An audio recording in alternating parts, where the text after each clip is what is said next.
hay modos de irse bien. Creo que a la altura, incluso más, y ya es mucho decir, de lo que fue todo su gran trayecto desde que fue elegido en 2013 hasta hace unos días que nos dejó, ¿no?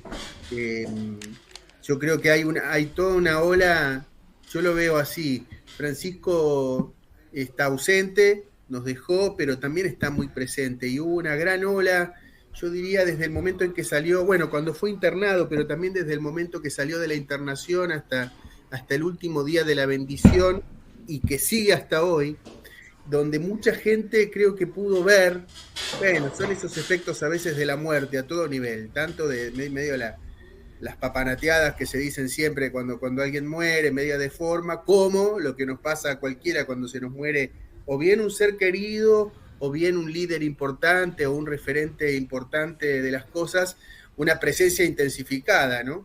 Y entonces creo que sí, Francisco falleció, se murió, como se dice ahora, pasó a otro plano, como dicen o decimos los cristianos, tuvo su Pascua, en Pascua además, pero creo que hay mucho Francisco presente todavía y hay muchos presentes en el sentido de muchos regalos de Francisco todavía pendientes de ser recibidos por nosotros, como si nos hubiera dejado mensajes. ¿Qué te queda qué aprendizaje te deja a vos el Papa?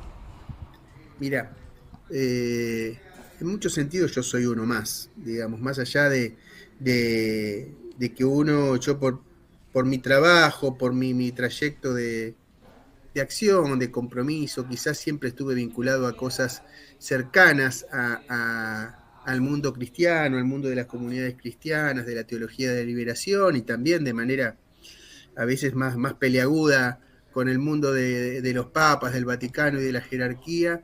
Más allá de eso, y que en el último tiempo, por lo menos desde que fue elegido y más intensamente desde 2018, cuando empezamos a hacer Factor Francisco, se ha transformado en un compañero de camino, especialmente después de haberlo encontrado la primera de las dos veces que lo encontramos personalmente en 2019, se transformó para mí personalmente también como en una especie de compañero y de frontón para pensar cosas, ¿no? Sobre todo para pensar, bueno, para pensar el propio pensamiento, no en el sentido de ilustrarse sobre cosas, sino pensar lo que a uno le va pasando y pensar nuestro país, ¿no? Entonces, lo que veo es varias cosas. Yo tuve la experiencia, como habrán tenido muchos de los que escuchan, mientras Francisco estaba acá en Argentina y era el cardenal y el arzobispo Bergoglio, sentía una distancia importante.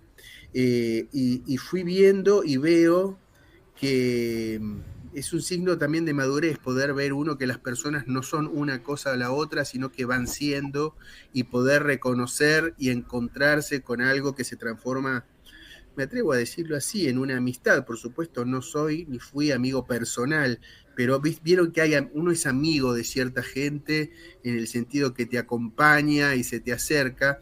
Y para mí ha sido un aprendizaje ahí de escuchar a alguien, de ver algo de lo argentino puesto en el mundo, puesto en Roma y puesto en un lugar tan singular, tan único. Yo no sé si Francisco es el argentino más importante de la historia, pero si hay que hacer una apuesta, capaz que apuesto a favor de eso, y también que, bueno, es muy singular, ¿no? Es muy raro, es el único papa del sur del Ecuador, digamos, y no es, podría haber sido de un montón de lados, porque un montón de gente de la humanidad vive en el sur del Ecuador, nosotros somos apenas 50 millones, y bueno, de acá salió un papa, siendo que un papa es una cosa, nada, ha tenido sus idas y venidas el papado, pero más allá de que si te gusta, si no te gusta, si estás con el oro del Vaticano o coso, o sos un devoto de Juan Pablo II o lo que fuera, eh, el papado, el Vaticano, el cristianismo y en particular la Iglesia Católica es algo que ha acompañado la historia de Occidente. Ustedes y yo estamos hablando en español y no en portugués porque cuando hubo que ver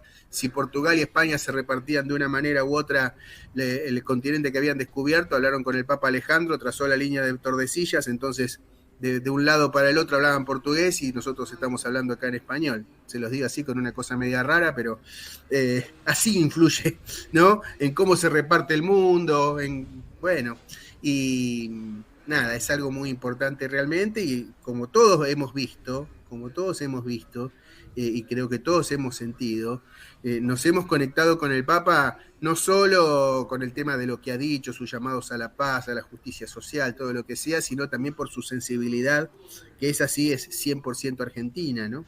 Y bueno, creo que hay algo de eso que queda, que sigue impactando, que nos ha enseñado a muchos. Creo también, ustedes me dirán cómo lo ven, Francisco cuando lo recibimos acá, lo recibimos en la grieta, y no sé si lo hemos sacado todavía, ¿viste? Mm, mm. Nada, y me parece que a lo mejor no hay que sacarlo, capaz que hay que atravesar la grieta en dirección contraria a sacarla, sino, bueno, mantenerlo en nuestras contradicciones, pero hacer algo distinto con nuestras contradicciones en vez de fantasear con que nos vamos a hacer todos hermanos y amigos, sino hacernos todos lo más hermanos y amigos que podamos con nuestras contradicciones y usar a Francisco como un ejemplo de eso. Ahora, qué interesante, Néstor, porque iba a ir la próxima pregunta en base a esto que ya te adelantaste, de que el Papa Francisco estuvo orbitando en una grieta. Ahora la pregunta es si el Papa Francisco, bueno, obviamente que no, pero ¿qué creen que pensaba o qué pasaba por dentro de la cabeza del Papa Francisco con esto de que algunos decían que lo estaban utilizando los K con esta terminología o que otros decían deje de politizar al Papa Francisco y sin embargo él, recién mencionábamos todos los gestos simbólicos que ha tenido durante toda su etapa como Papa, con gestos hacia los pueblos oprimidos y eso también implicaba un gesto a ciertos dirigentes de estos pueblos oprimidos como pasó hace tiempo atrás cuando fue la diferencia de la foto de Macri con el Papa Francisco y la cara de culo que le puso el Papa y la diferencia cuando estuvo Cristina con el Papa Francisco que fue totalmente distinta la expresión facial. Quería preguntarte justamente por esto, que analizás vos. Sí, mira, por un lado sí, y todos lo vimos y todos sabemos que de Francisco y de Bergoglio se pueden decir muchas cosas críticas, pero ni los que lo quieren ni los que lo odiaban van a decir que era tonto. Entonces que no, un tipo que no daba puntada sin hilo en ese sentido, muy preciso en sus intervenciones de palabra, de presencia y de gesto. Eh, Sin embargo, también es cierto que a lo que vos decís hay que agregar que también abrazó a Milei. Y en ese sentido, ¿sabes qué? A mí me parece que eh, hacer de Francisco el Papa peronista y coso me parece una pavada para nosotros. Me parece muy poco peronista también, para los que lo quieren hacer así. En el sentido de que yo creo que lo que invita a ver la figura de Francisco y su mensaje es que los problemas que tenemos, o sea, no son los de la grieta. Los problemas que tenemos es que estamos frente a un abismo donde nuestros países, nuestros pueblos, nuestras propias vidas y la propia humanidad está en peligro, ¿no? Y entonces, por haber jugado le sonríe a Cristina y le pone cara de lo que sea a Macri, estamos como estamos. Esa es mi lección. Y yo sé que suena mal para cierto perfil militante, para cierta manera de entender la identidad, pero bueno, es interesante tomar aquello de Francisco que nos rompe, que nos suena mal. No nada más quedarnos con la estampita de Francisco, Rosas y Perón. No, Claro. no, yo no quiero eso. Me gusta también, no les voy a mentir. No les voy a mentir. Pero bueno, ustedes me preguntaban aprendizaje. Bueno, un aprendizaje es eso.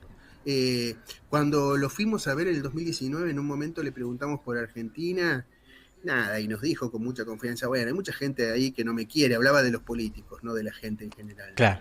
En ese momento gobernaba Macri. Nos dijo con una frase muy simpática y muy coloquial que no voy a repetir, pero que fue muy de entre casa, se los puedo asegurar, como podríamos hablar nosotros si no estuviéramos al aire. Pero cuando le preguntamos cómo veía a la Argentina, lo primero que nos dijo, así con mucha seriedad, nos dijo, es un pueblo muy sufrido, ¿no? Entonces, me parece que Francisco nos invita a tener autoestima como pueblo porque podemos ver que uno de los nuestros llegó, por ejemplo, a Papa, ¿no? Eh, me parece, con todo lo lindo que es haber ganado el Mundial, me parece que es un poquito más trascendente y más difícil, Sí. porque, viste, campeonato de fútbol hay cada 4 años y bueno, y es maravilloso, ojalá ganemos el próximo, se lo pedimos al Papa que está en el cielo, pero llegar a Papa es un campeonato distinto. Y eso habla no solo de él, por supuesto habla de él, sino que también habla del pueblo, él lo dijo.